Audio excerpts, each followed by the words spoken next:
Hello, I wanted to give you some guiding questions on this reading, which I think tackles one of the tougher topics that we'll be doing, and that's literary theory, literary criticism. So one question I'd like you to consider as you're looking at this text is interpretation even possible? And what might that mean? Is interpretation even possible? But I want you to keep that question ongoing. Like, what exactly are we doing when we interpret a text? And is interpretation possible? What does interpretation produce? What do we hope it produces? All right. Now, here are some questions that are actually in the text.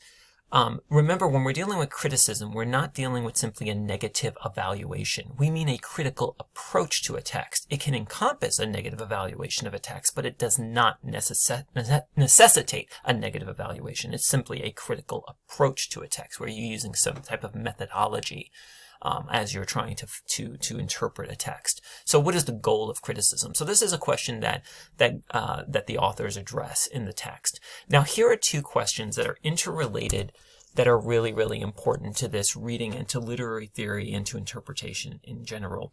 What exactly do we mean by meaning? Like, what is meaning?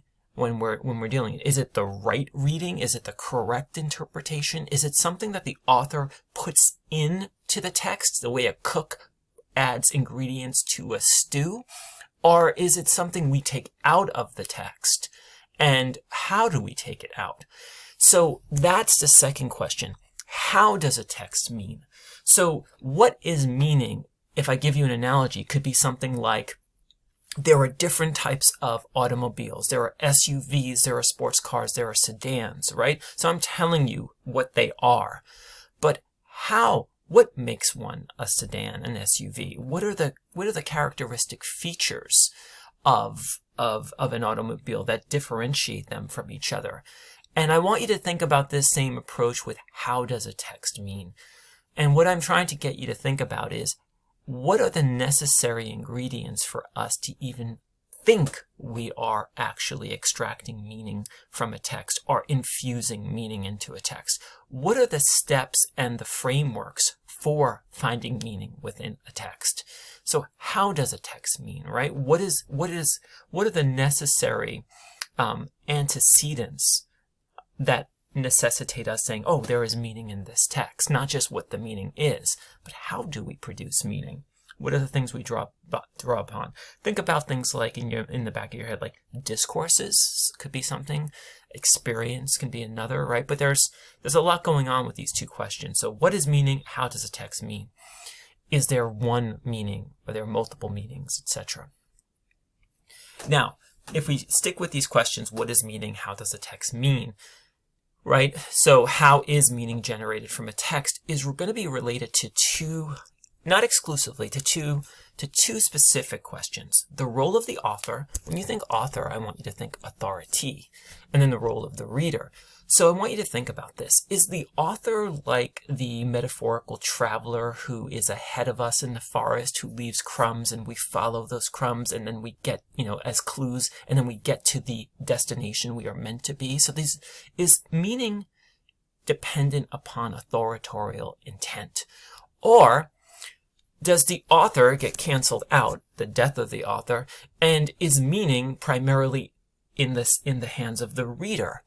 So these are questions that literary theorists are trying to grapple with. They don't have to be binaries, one or the other, but how we answer them is really, really important. And also, I want you to see that in modernity, you start to see this shift away from this to this. And we should be thinking, why? What are the ideologies and the discourses of modernity that kind of force us or compel us to look more towards the reader as opposed to the author for the sense of meaning? But yet, I think there still is authorial intent as a guiding principle for many people's interpretation of a text. So we're going to go back and forth. The text is going to really introduce you to some interesting literary theorists who have things to say about that question. So those are two questions I would also consider. Now, there's going to be multiple literary theorists that the texts talk about. Here are three big ones. And they're going to take on the questions we've been talking about, like the role of the reader, role of the author, and how meaning is generated from a text. And they're going to give you different interpretations. So I would definitely take note of these three different literary theorists. Derrida is also considered a philosopher. In terms of how they break down and how to organize your notes as you're taking notes on this, Eco and Barthes talk about different types of text, and they talk about different types of readers. Pretty important to focus on that as well. And then Derrida and deconstructionism poses, I think, a really significant challenge for any student at any level. So one question to start with, on what is meaning dependent? So he's really going to try to get to this kind of decentering of the subject as the subject tries to produce meaning. He's going to delve into the connection between language and metaphysics, the nature of reality. He's also going to talk about these binaries that the structuralists often talk about. Like, it could be raw, cooked, right? Black, white, good, evil.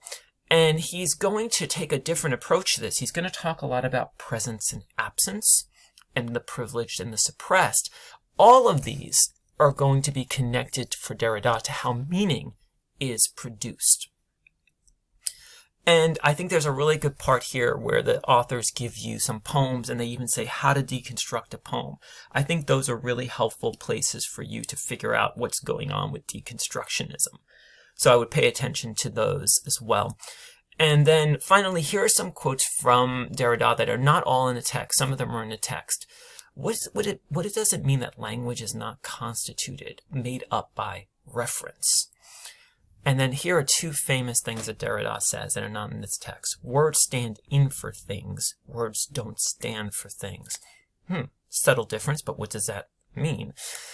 And then meaning results from absence, not presence. Again, you should be thinking, what does that mean in the context of Derrida's project?